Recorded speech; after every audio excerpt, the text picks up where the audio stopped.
Bonjour Yacine. Bonjour Déborah. Je suis ravie d'échanger aujourd'hui, sur, ce premier épisode de podcast justement. Tu te lances dans l'entrepreneuriat en vidéo, donc c'est trop chouette. On va pouvoir découvrir ton parcours, Mmh. pourquoi tu t'es lancé dans l'entrepreneuriat, pourquoi la start-up, enfin tu verras. On va faire découvrir à, tes futurs auditeurs ou, effectivement les miens, plein de notions extraordinaires sur, un domaine bien particulier, mais bien pour le teaser, je vais te laisser te présenter avant de commencer. Moi, je vais du coup désormais être entrepreneur après avoir fait, pas mal de salariat dans l'industrie. Donc j'ai 31 ans, hein, je suis Yacine et j'ai 2 projets actuellement. Donc le premier, c'est de l'assistance technique et c'est une prestation longue durée dans une entreprise qui est assez intéressante avec un beau challenge qui est dans la négoce du métal d'apport. Donc là, je vais en fait, intervenir en tant que directeur technique et développement commercial. OK. Donc je vais apporter, cette assistance technique en quelque sorte, ce pôle technique qu'on va créer petit à petit et puis sur le développement commercial, que ce soit national ou international, je pense qu'on a de belles actions et puis l'entreprise en question, donc Weldix, a, une solide expérience et surtout, des flèches à son arc qui sont quand même assez intéressantes. On va parler en détail de plein d'aspects, mais tu m'as parlé, d'ambition, d'envie, tu sais dans l'entrepreneuriat, il faut toujours viser très haut, viser la lune. Est-ce que tu peux un peu nous en parler?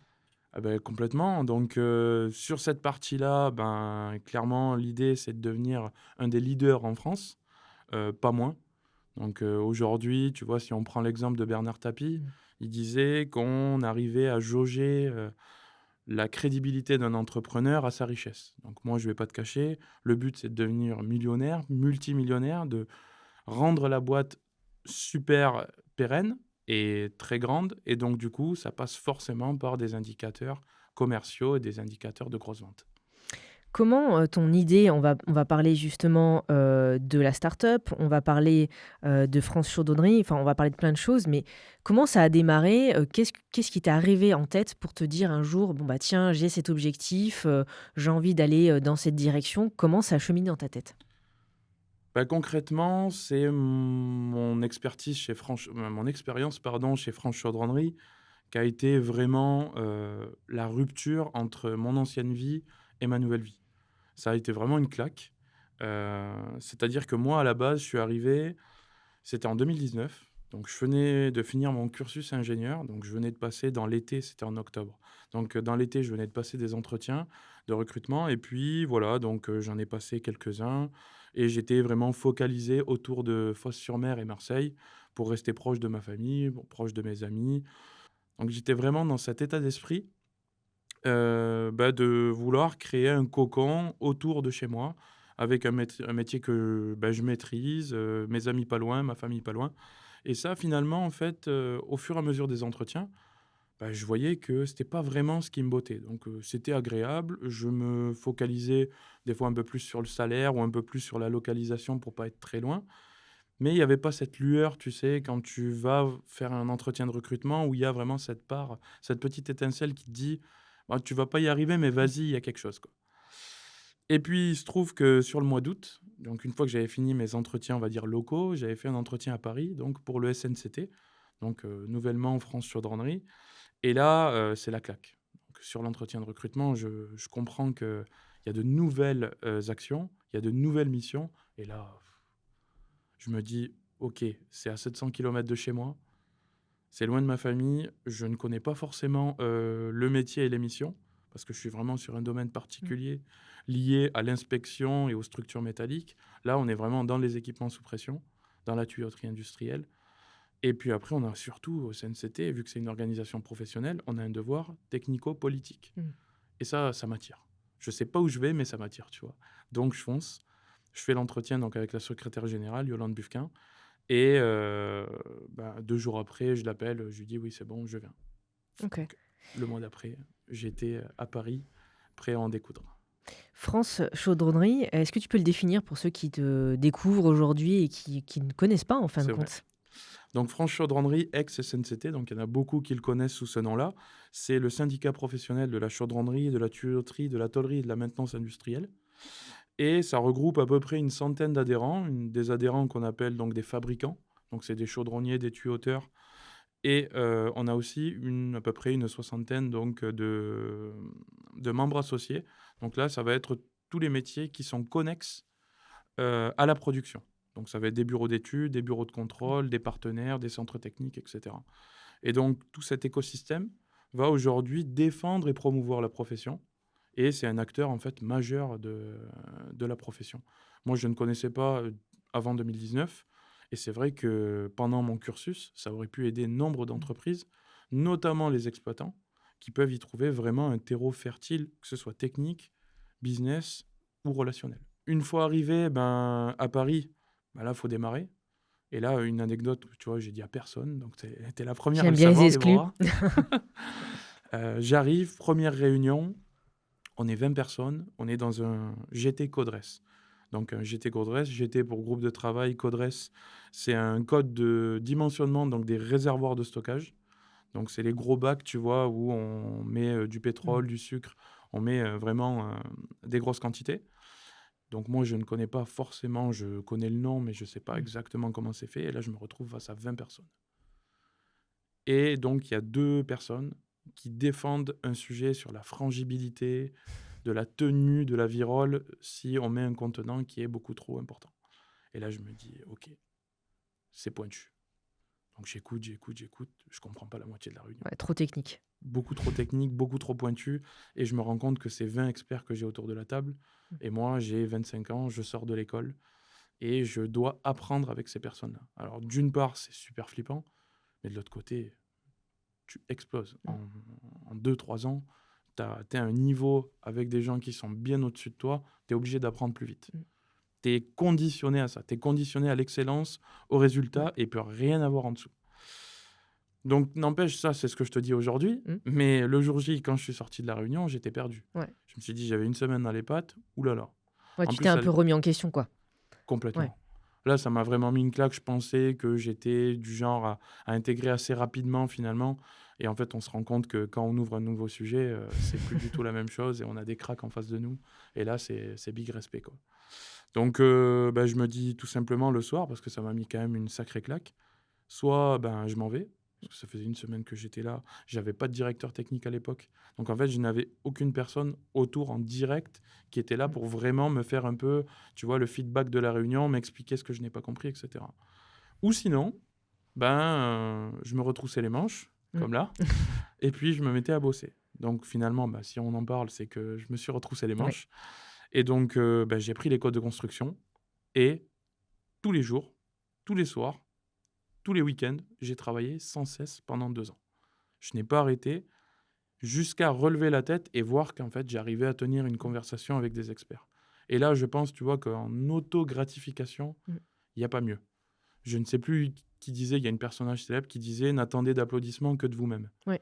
Et beh, ça, tu vois, je peux te dire, personne ne sait à quel point ça a été douloureux de travailler, de se mettre au niveau Ouais. face à des personnes qui sont très compétentes et c'est ma plus grande satisfaction, jusqu'à aujourd'hui, quoi. Bah, tu sais, souvent, on dit de sortir sa zone de confort et se de dire, bon, on a 2 chemins à chaque fois face à une situation. Ouais. Soit on se laisse plomber parce que finalement, on se croit pas le meilleur ou on n'a pas les compétences ou on n'a pas l'argent, et cetera.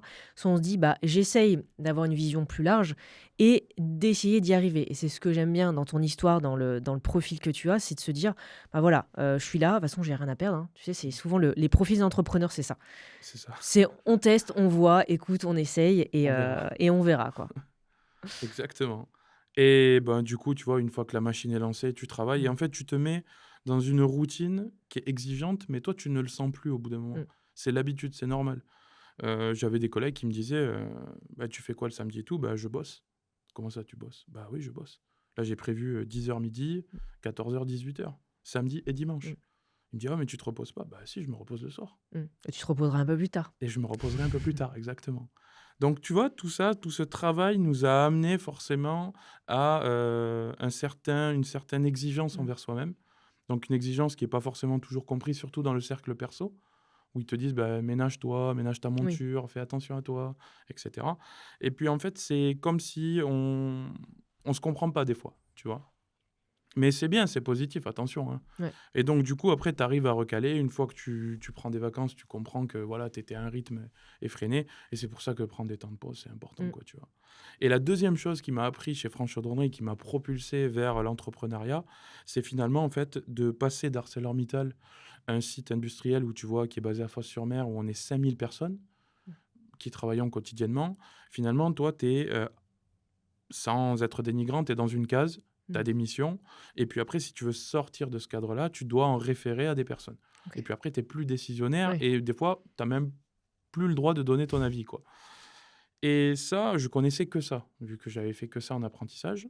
J'arrive chez France Chaudronnerie et je vois qu'au bout de 6 mois, une fois que je maîtrise un peu, mon périmètre technique, bah, je vois que la chargée de communication à l'époque, donc Valérie, je vois, Benjamin, donc le responsable commercial, qui viennent me solliciter pour me dire: «Voilà, sur les actions de communication, ben, qu'est-ce que toi tu aurais mis? Sur le commercial, quels sont les Mmh. arguments de vente?» Et là, en fait, je me rends compte que le produit, je le fais de A à Mmh. Z. Le produit que j'ai fait au début, sur lequel j'ai sué, je vais pouvoir le mettre en valeur. Et finalement, tu vois, ton travail, il Ouais. est pas gâché, et ça, c'est super cool. Et donc, j'y ai pris goût, très, très vite. Donc forcément, après, ben, je voulais tout faire. Je voulais faire et de la communication et de la formation, Mmh. et être, référent pédagogique, et cetera, et cetera. De l'animation en région, pardon, et ça, c'était franchement top. Et donc tout ça m'a amené, à l'entrepreneuriat, donc ce que je te disais, Weldix, donc directeur technique et développement commercial. Mmh. Donc grâce franchement au réseau que j'ai aujourd'hui et à l'expertise technique que j'ai accumulée, je pense qu'on a de belles choses à faire Mmh. ensemble.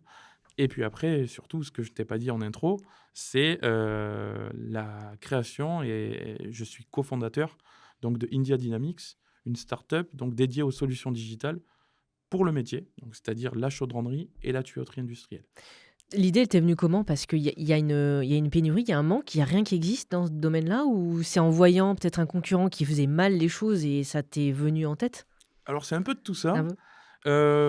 La brique principale, c'est quand même qu'il y a un manque criant aujourd'hui de solutions digitales adaptées à notre métier. Il existe des solutions, Mmh.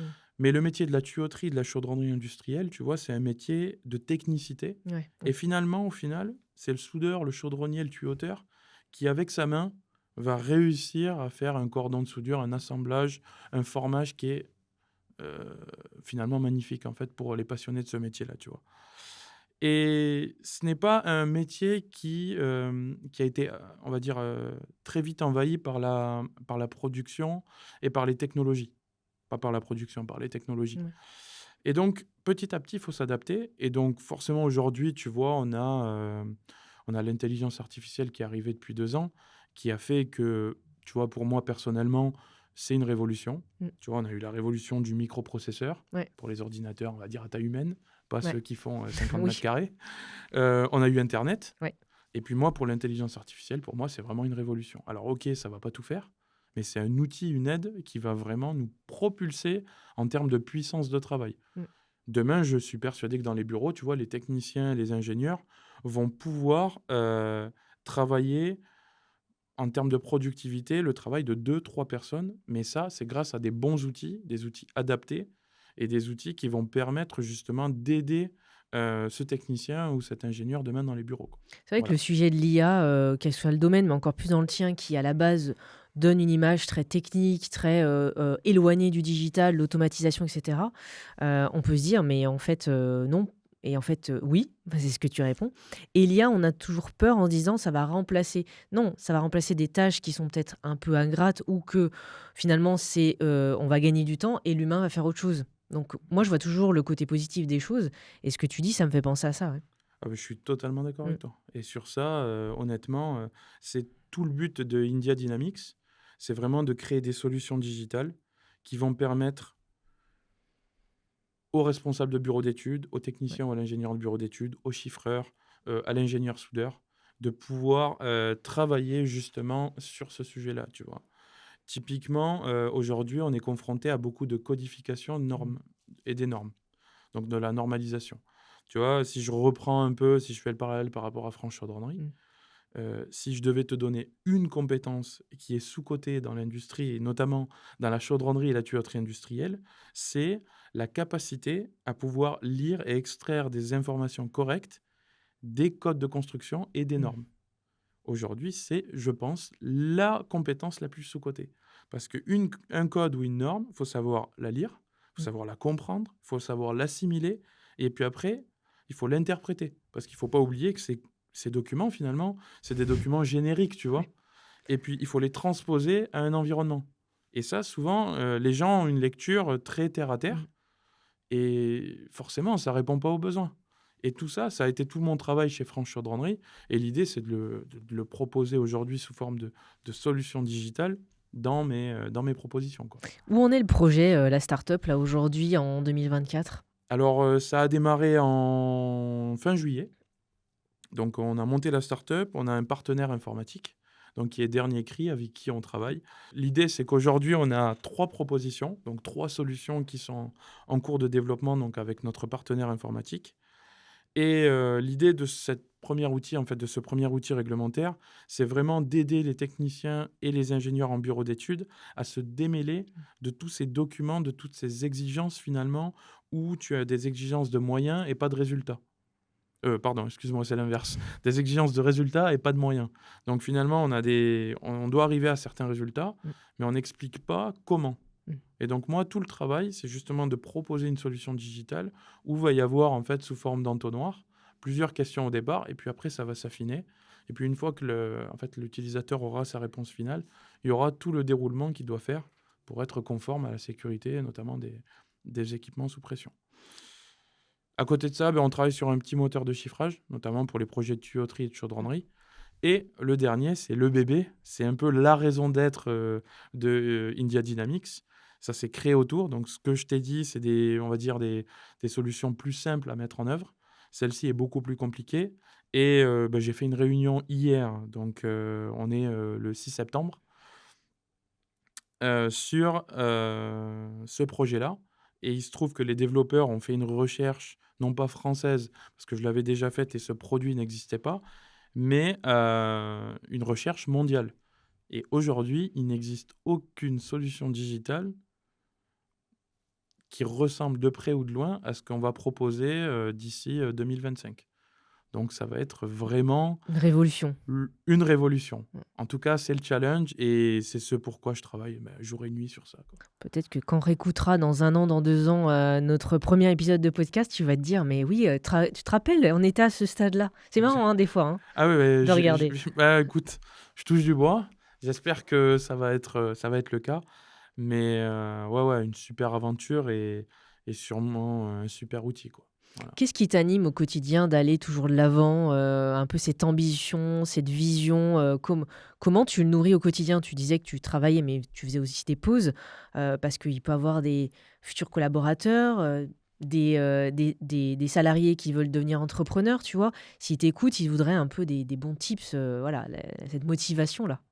Il y a pas de grands secrets, si je puis dire, mais il y en a quelques-uns. Donc c'est des petits, ça peut paraître, on va dire classique, basique, trivial, quoi. Mais il y en a 2. Le premier, c'est le travail. Je peux te dire, j'ai jamais autant travaillé que ma première année chez France Chaudronnerie. Je me suis buté. Franchement, c'était, et sans mentir, toute la journée, le soir, les week-ends, les vacances. J'ai pas pris de vacances la première année. J'en avais un peu, j'en ai pas pris. J'ai travaillé et franchement, une fois que tu arrives au bout de 10, 11 mois, que tu lèves la tête et que tu Mmh. vois là où tu en es arrivé, finalement, tu dis: «Ah ouais». Tu as en fait une espèce de fierté qui arrive et en même temps, tu te dis: «OK, j'ai compris c'est quoi la clé, maintenant je vais y aller à fond, quoi». Mmh. Et ça te perd pas. Une fois que tu as galéré bien comme il faut, que tu as essuyé des critiques au début et que petit à petit, tu as su te relever, marcher un peu comme un bébé qui commence à apprendre à marcher, qui tombe, il tombe, il Mmh. tombe et puis après il y arrive, puis après finalement il finit par courir. Ben moi, je fais que courir là, Mmh. tu vois? Et je m'arrête pas et en fait, ça te perd pas. Ça te perd pas et puis après le deuxième truc, j'ai envie de te dire, c'est plus l'environnement. C'est avec qui tu travailles tous les jours et de travailler avec des entrepreneurs, des dirigeants, des responsables de business unit, c'est des mecs qui ont l'excellence en termes d'objectifs et puis en fait, tu te cales sur eux, quoi. Mmh. Et ça devient naturel. Donc c'est sûr qu'après, ben, des fois, tu peux devenir un peu, un peu obtus, quoi, des fois, mais disons que voilà, il faut être un peu lucide. Mmh. Faut prendre du recul des fois sur certaines choses, c'est pas forcément évident. Demander à un entrepreneur de prendre du recul alors qu'il est persuadé que son idée va fonctionner, c'est un peu compliqué. Si tu me dis que demain, là, le projet que je suis en train de monter et qui pour moi va être révolutionnaire, tu me dis: «Non, mais il faut peut-être se calmer». Enfin, moi, j'arrête, je quitte le podcast, je m'en vais, quoi. Non, non, bah, on s'est bien choisi parce qu'en fin de compte, dans la vie, il y a jamais de hasard. Mais moi, j'y crois que je crois que chaque projet, chaque envie peuvent être développés après. On démarre, plus ou moins facilement, forcément, si on a plus d'argent, plus de contacts et cetera. Mais il y en a plein, on voit des nombreuses émissions, sur des startups dans tout niveau, dans tout domaine. L'époque de nos parents, il y a 20, 30 ans, voire 40 ans, n'est pas du tout le même que maintenant. Je pense qu'on est vraiment, dans la période que tout est possible de réaliser dans l'entrepreneuriat. Et il y a plein d'acteurs, c'est pas le but de les citer, qui disent que même si on a du talent, on a un super acteur, on a un super entrepreneur, on a un super investisseur, C'est ça. c'est 20 et 80 de travail. Et ça, c'est ce que je dis souvent, tu vois, aux plus jeunes générations, alors on n'est pas très vieux, mais les plus jeunes de 15, 16 ans qui pensent qu'il faut être, à Dubaï, à l'autre bout du monde, voilà, en fait, faites, tu vois, c'est des conseils que j'aime bien donner et que des entrepreneurs comme toi donnent souvent. Faites déjà un projet qui vous passionne à vous parce qu'il y en a plein qui pourraient dire: «Ah ouais, mais attends, la chaudronnerie, c'est pas sexiste comme truc», alors qu'il y a un domaine énorme, il y a un boulevard, dans ton domaine et c'est hyper passionnant parce qu'en C'est plus, c'est ce qui t'anime. Le mindset, il faut qu'il soit aussi, fort. Tu as entièrement raison. C'est peut-être un secret à rajouter, Ouais. c'est la passion. Quand on est passionné, on n'a pas l'impression de travailler. Donc finalement, tu vois, par rapport à l'exemple du week-end où je travaillais, pour moi, en fait, c'était un plaisir. Mmh. Comme quelqu'un qui va aller se balader, qui va aller à la salle, qui va aller à la plage, etc. Donc moi, j'ai été content de travailler. Si je travaillais pas le week-end, Mmh. le samedi, le dimanche soir, c'était un peu dur, quoi. Je le vivais Mmh. mal. Je me suis dit, ah ouais, j'ai pas pu avancer. Bon, là, lundi, j'arrive à 7 heures au bureau. Enfin, je tue le bureau, quoi. Ouais. Et puis non, tu as raison, la passion. La passion avant tout. Tu regardes la chaudronnerie, la tuyauterie, c'est pas les métiers où tu fais le plus de marge. Non. Aujourd'hui, on est entre, allez, 2-3% et allez, Ouais 10-15% de et marge. pourtant, c'est des métiers physiques Pourtant, qui c'est des métiers. devraient justement être plus en avant et mieux payés que d'autres domaines. Alors, on n'est pas là pour faire, On est, oui, oui, on mmh, peut débattre, c'est sûr, je suis d'accord avec toi.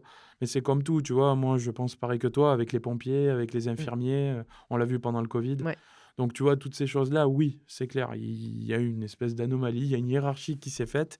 Aujourd'hui, elle est plus ou moins figée, mais elle est importante, tu vois. Je rebondis par rapport à ça, notamment India Dynamics. mmh, Euh, les solutions digitales ont un vrai besoin demain. C'est pas juste se faire plaisir, créer une application oui, qui va faciliter les gens. Non, elle est au cœur de la réindustrialisation française. ouais, Aujourd'hui, c'est un vecteur principal. Il va falloir qu'on ait une traçabilité exemplaire sur nos équipements pour pouvoir plus facilement travailler. Et cette transition, en fait, finalement, énergétique, mmh, avec la réindustrialisation, on le voit avec les nouvelles centrales nucléaires qui vont être construites, le solaire, ouais, l'éolien, le biomasse, etc. C'est les nouvelles énergies de demain. Et donc, qui dit nouvelles énergies dit forcément aussi mmh, transformation digitale et des applications qui vont nous permettre non seulement en fait de travailler à travers un univers où tu peux te connecter à tout moment et à toute heure. Donc, enfin, de n'importe où et à toute ouais, heure, pardon. Et ça, pour moi, c'est primordial ouais, aujourd'hui. Tu vois, je te prends l'exemple, je fais des applications web, on pourrait très facilement dire, bon ben, j'ai le bon petit fichier Excel qui marche bien, ça suffira très bien, et cetera. Alors oui, Excel, on fait plein de choses. Moi, ça fait 5 ans que je travaille dessus, j'ai commencé à me faire les dents dessus et puis, je commence à sortir des choses pas mal. Mais, ça a des limites. Ça a des mmh, limites, notamment sur le stockage.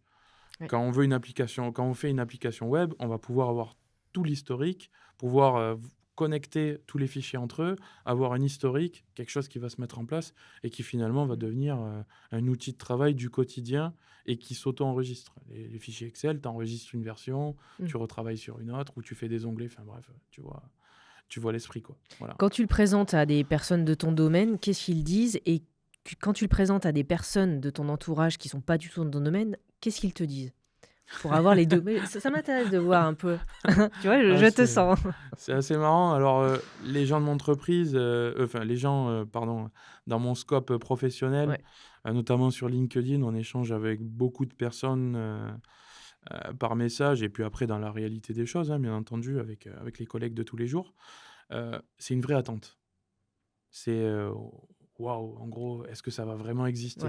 Tu vois, c'est pas: «Ça va arriver» comme l'iPhone 16 ou Ouais, ouais. comme la nouvelle série, sur Netflix ou quoi. Ouais. Non, non, c'est: «Waouh, ça serait génial. Mais Waouh, ça serait incroyable». pourquoi ils doutent de ça? C'est quoi? Le fait de lancer une start-up dans ce domaine? Le fait que tu démarres de zéro? C'est quoi un peu les injonctions? Bah, pour moi, il y a 3 points. Le premier point, c'est que c'est ce qu'on disait au début, il y a un Mmh. manque criant de Mmh. solutions. Donc il y en a qui fonctionnent, mais déjà, elles ne couvrent pas tout le cœur du métier. Mmh. D'accord? Ensuite, ben, tu as, comment dire? C cette, cette ergonomie finalement que l'on retrouve, dans l'application. Là, tu vois, moi, j'ai mis au cœur central de mes travaux l'expérience utilisateur. Mmh. L'ergonomie y est attachée, c'est comment l'utilisateur va pouvoir très facilement utiliser à 100 l'application. Mmh. Et aujourd'hui, ce qu'on voit, c'est qu'on a des applications métiers.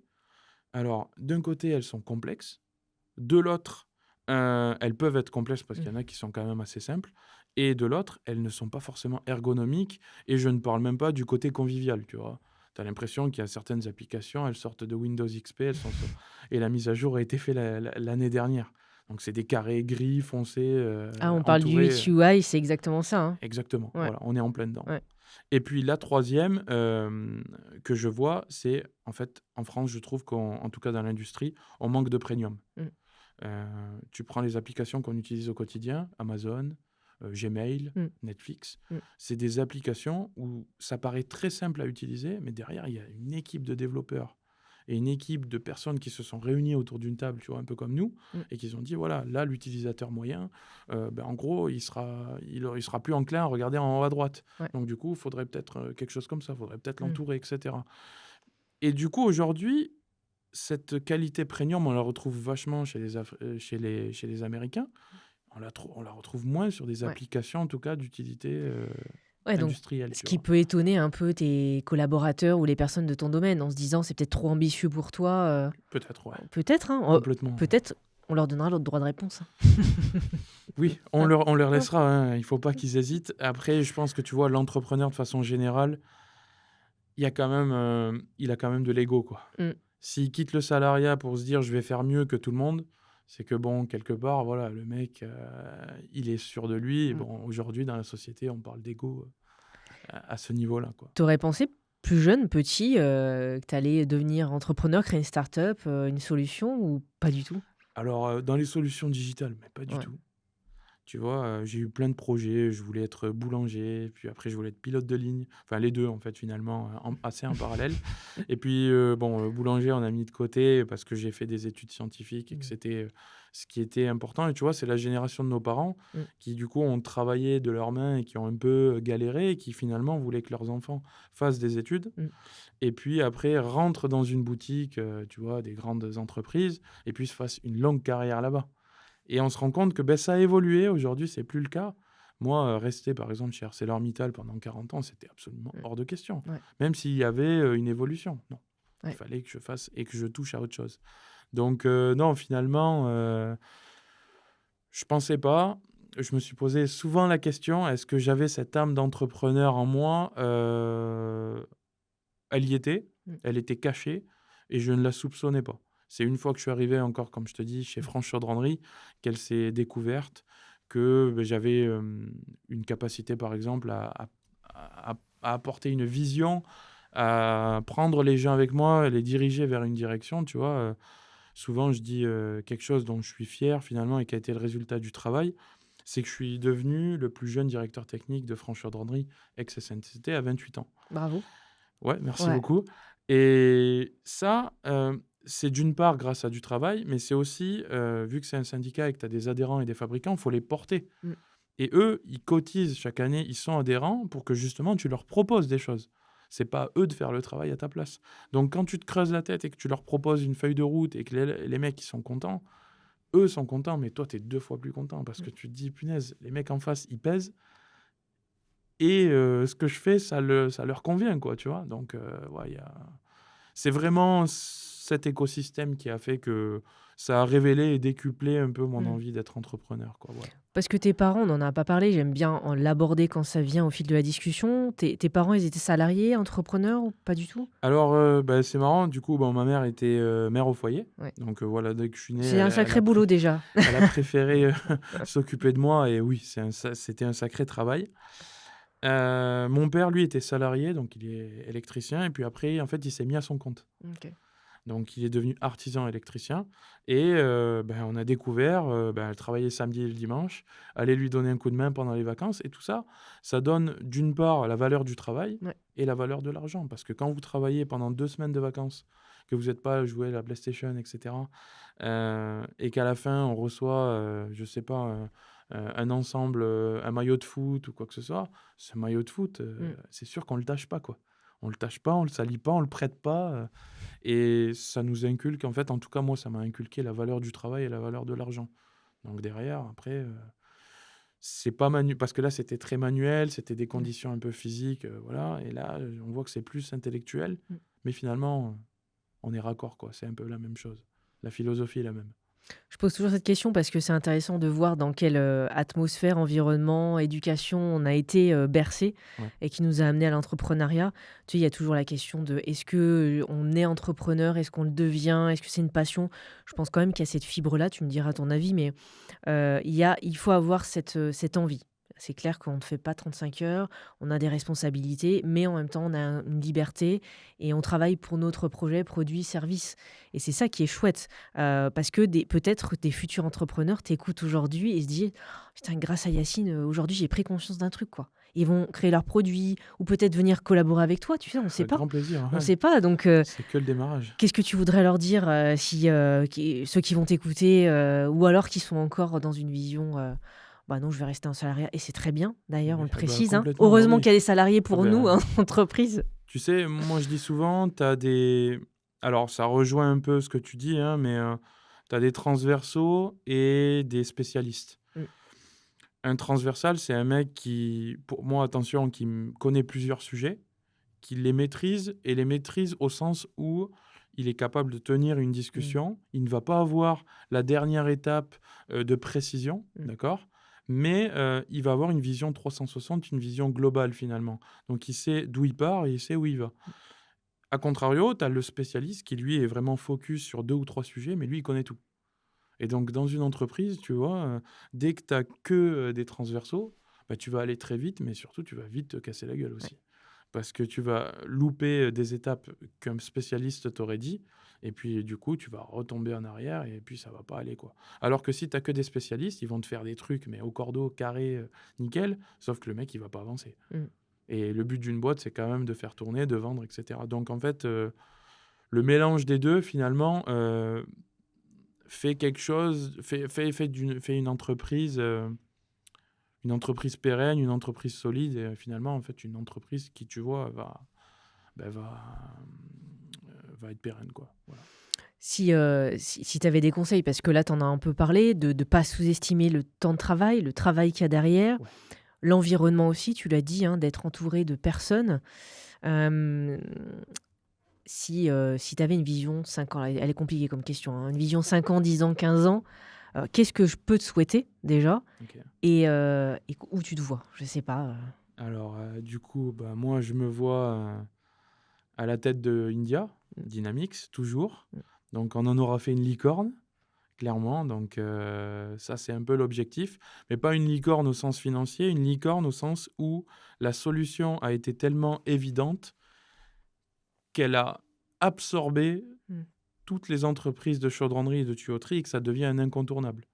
Tu vois? C'est un peu comme Waze. Tu vois? Exactement. Waze, l'application Waze, Doctolib, Uber, tu Ouais. vois? C'est des personnes qui ont répondu à un besoin. Le gars, à la base, de Uber, il sort de boîte, il sort d'un bar et cetera. C'est tard le soir, il doit Mmh. lever la main dans la rue, trouver un taxi. Enfin, c'est compliqué, quoi. Ouais. Donc il a répondu à ce besoin-là et puis finalement, en fait, ça s'est projeté, aux États-Unis. Je crois que ça a démarré à San Francisco Ouais. et puis après, ça a pris, une proportion, mondiale. Mmh. Donc finalement, l'idée, c'est de proposer des solutions pour le métier Et puis si derrière elles peuvent prendre de l'ampleur, c'est qu'elles auront répondu aux besoins et ben là, du coup, je serai le plus heureux. Donc ce que tu peux me souhaiter, c'est justement de proposer des solutions qui vont faciliter la vie des entreprises de la chaudronnerie, la tuyauterie, parce que c'est des gens qui travaillent dur, Mmh. pour un métier qui est magnifique et qui est vraiment à l'origine de notre force industrielle, quoi. Voilà. Est-ce qu'il y a des aspects qu'on n'a pas abordés, que tu voudrais repréciser, qu'on n'aurait pas dit, que ça soit justement, India, que ça soit Weldix, ça soit des conseils, des coups de gueule, des je ne sais pas, quelque chose qui te viendrait pour, avant de conclure? J'aimerais bien te parler de Weldix. Ouais. Donc c'est, une entreprise que je rejoins donc dans le cadre, voilà de mon entrepreneuriat. Donc je vais jouer un rôle donc de prestataire, là-bas, mais plus qu'un prestataire parce que c'est une prestation longue durée. Donc vraiment, j'incarne, une des briques de cette entreprise-là. Donc Weldix, en fait, c'est une entreprise de 14 personnes qui est spécialisée dans la négoce du métal d'apport. Donc le métal d'apport, en fait, c'est, le consommable qui va permettre d'assembler Ouais. par opération de soudure, des pièces et donc c'est une boutique qui est basée à Saint-Nazaire et qui fait à peu près, voilà, entre 9 et 10 millions de chiffre d'affaires. Donc pour 15 personnes à peu près, c'est quand même, voilà Un gros un chiffre chiffre. d'affaires qui est très intéressant. Ils ont, comme je disais, de belles flèches à leur arc, notamment la réactivité. Voilà, ils ont un stockage, de 2 500 000 € de stock. Donc ce qui permet en fait d'avoir une réactivité en fait sans précédent. Mmh. Il n'y a pas de concurrent en France en termes de réactivité. C'est-à-dire que, bah, tu les contactes le matin, l'après-midi, le produit est envoyé. Ce que les concurrents aujourd'hui, ne peuvent pas faire. Donc moi, ce que je vais pouvoir apporter, c'est un pôle technique, Ouais. donc une approche technique, donc conseiller, bah, les techniciens, ingénieurs, soudeurs, conseiller les distributeurs, conseiller les futurs clients, mettre en place des collaborations et tout ça, ben, grâce à mon expertise d'ingénieur soudeur, je vais pouvoir mettre en place, voilà, une démarche qualité, une démarche traçabilité. Peut-être qu'India et Weldix vont pouvoir, collaborer notamment, sur ce travail de traçabilité et puis après, bah, le développement commercial. Aujourd'hui, dans notre métier, quand tu as la technique, tu as le commercial. Mmh. Moi, c'est en tout cas, c'est ce que je prône. Tu peux pas prendre un commercial qui a fait une école de commerce classique sans avoir baigné dans la chaudronnerie et la tuyauterie, aller devant un client et pouvoir parler avec ce client-là. Parce qu'en face, demain, quand tu vas en clientèle, tu peux tomber sur le chef d'atelier, tu peux tomber sur le technicien, tu peux tomber sur le soudeur, sur le dirigeant, Ouais. tu peux tomber en fait sur un écosystème qui est très large et chacune de ces personnes-là, va falloir les convaincre Mmh. quelque part. Donc il va falloir s'adapter, leur parler, leur langage. Un soudeur, tu lui parles soudage, Mmh. réglage, et cetera. Un ingénieur soudeur, tu vas lui parler peut-être plus de normes, de qualité et de métallurgie. Un dirigeant, tu vas lui parler peut-être plus de coûts et de risques, Ouais. tu vois? Et donc, si tu as la technique, finalement, après derrière, les autres composantes, tu peux les développer et tu peux faire un bon commercial. Oui, puis maîtriser son sujet aussi. Ah Tu sais, bah, c'est ça qui fait la différence dans plein de domaines, hein. c'est la base. C'est très souvent ça, hein. Comment tu vas associer les 2 entre justement, India, Wedix, là tu en as parlé. Tu penses qu'à un moment donné, tu vas plus pouvoir gérer les 2 parties? Tu vas déléguer des parties? Toujours dans l'aspect vision, hein? Alors, peut-être Peut et je pense que si on commence à recruter, à prendre des personnes, c'est que ça va fonctionner, mmh, donc c'est plutôt positif. Ça voudrait dire que, bah, il y aura pas assez d'heures dans une journée pour tout faire.